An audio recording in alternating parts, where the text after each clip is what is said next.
gifted and Safi. السلام عليكم ورحمة الله وبركاته. صاحب يال كسو دبادة هل كان يعني كغسو ليهي رمضان مبارك كل عام وأنتم بخير. ادولي بقى كحرن كنالك يوتيوب كلمية برايفت سكول هديات هوري نلا جوجتي وادكم عدسان تهاي بلس هدي هدا نغوصو بيرتي فضلا تاو علامة سبسكرايب سيكوسو غيران موقالة لينا oo idil insha Allah barnaamijkan waa barnaamijkii ay ku talagalnay bishii barakeysneed ee Ramadaan hadaba maanta ku soo dhawaada casharkeena halka ka sii faahfaahsan casharka maanta waxaanu ku qaadanaynaa what to do in the holy month of Ramadan maxaa la sameeyaa inta lagu guda jiro bisha barakeysan ee Ramadaanka ku soo dhawaada casharkaas oo sii faahfaahsan يا رمضان سلام waa tahay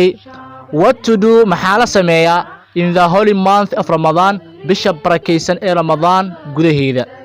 in the holy month of Ramadan bisha Ramadan gudaheed we do waxaynu sameynaa more good deeds amala wanaagsan oo badan by respecting anagoo xishmeynayna everyone qof walba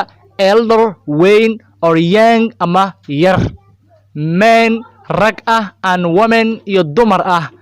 to fast or not to fast soome iyo masoome anagoo xishmeynayno to fast soome or ama not to fast iyo masoome but balse there are waxaa jira many people dad fara badan they don't fast ma soomaan if they abuse you haddii ay ayagu ku aflagaadeeyaan oo ay ku caayaan just say kaliya waxaad tidhaahdaa I am fast waan soomanahay 2 times laba jeer inni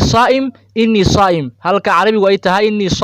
saa'im sida xadiiska uu ku yaalaba haddii uu qof ku caayo adigoo sooman waxaad laba jeer leedahay inni saa'im waan soomanahay oo waan soomanahay don't imitate ha iska dhigdhigin ama ha ku daysanin the blackmailers dadka maangaabayaasha ah don't imitate ha ku dayan the blackmailers dadka maangaabayaasha ah don't talk to them hala hadlin iyagu don't talk hala hadlin to them iyaga hala hadlin just stay kaliya joog or just stay away from kaliya ka fogow just stay away from kaliya ka fogow where they sit halka ayagu ay fadhiistaan or ama where they gather halka ayagu isugu yimaadaan where halka they gather ayagu isugu yimaadaan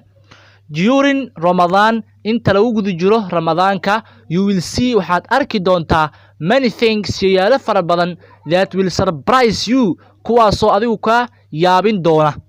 you see waxaad arkaysaa someone qof smoking cigarette cabaya or ama using tobacco isticmaalaya ama saaranayo tobacco unhealthy haddana caafimaad qabo qof haddana fayow oo waxaad arkaysaa tobacco saaranaya oo cigarette cabaya how about bal ka waran other people dadka kale who are staying in bed kuwaasoo sariirtooda ku sugan oo sariirta jiifa oo xanuunsan if they would give them haddii la siin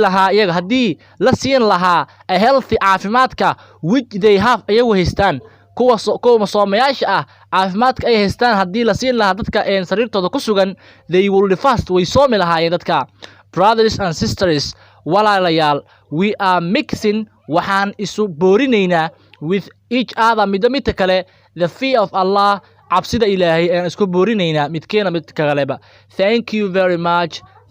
very much aad baad ugu mahadsantihiin for you listening to me inaad anigu dhageysataan waad ku mahadsan tahay daawashada muuqaalka intaad nala joogtay muuqaalka bilowgiis ilaa hadda waxaan filayaa in muuqaalka share garaysay like dheh muuqaalka anaguna waxaan ahay walaalkiin Umar Maxamed Cali waxaan idinkaga tegayaa sida iyo amaana Allah wassalaamu calaykum waraxmatullaahi wabarakaatuh gabagabada iyo gunaanadkii waxaan idin leeyahay Ramadaan Kariim ku sooma caafimaad iyo nagaasho